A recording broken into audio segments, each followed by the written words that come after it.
there was a rich merchant who had 4 wives. He loved the 4th wife the most, and adorned her with rich robes and treated her to delicacies. He took great care of her and gave her nothing but the best. He also loved the 3rd wife very much. He's very proud of her and always wanted to show off her to his friends. However, the merchant is always in great fear that she might run away with some other man. He too loved his 2nd wife.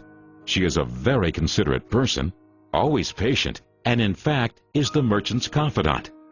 Whenever the merchant faced some problems, he always turned to his 2nd wife, and she would always help him out and tide him through difficult times.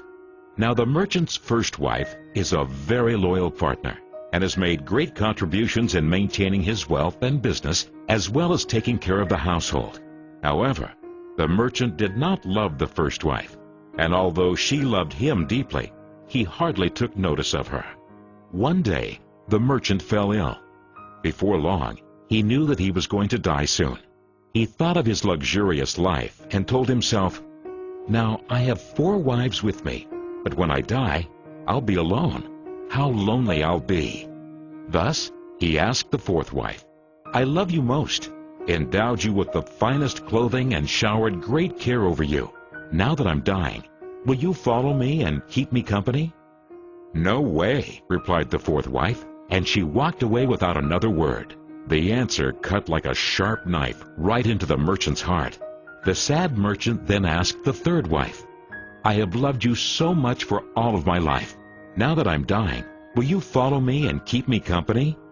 "No," replied the 3rd wife. "Life is so good over here. I'm going to remarry when you die."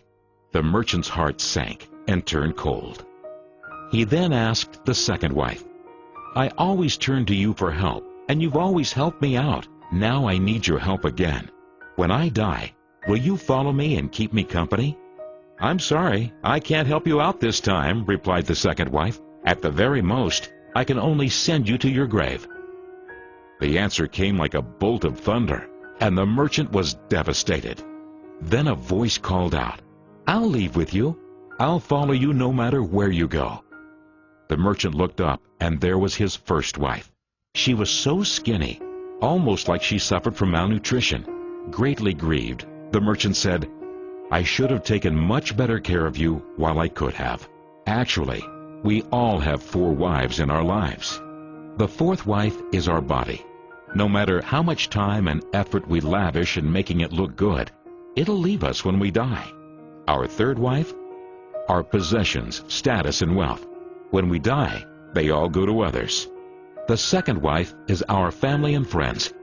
No matter how close they had been there for us when we're alive, the furthest they can stay by us is up to the grave. The 1st wife is in fact our soul, often neglected in our pursuit of material, wealth, and sensual pleasure. Guess what? It is actually the only thing that follows us wherever we go. Perhaps it's a good idea to cultivate and strengthen it now, rather than to wait until we're on our deathbed to lament.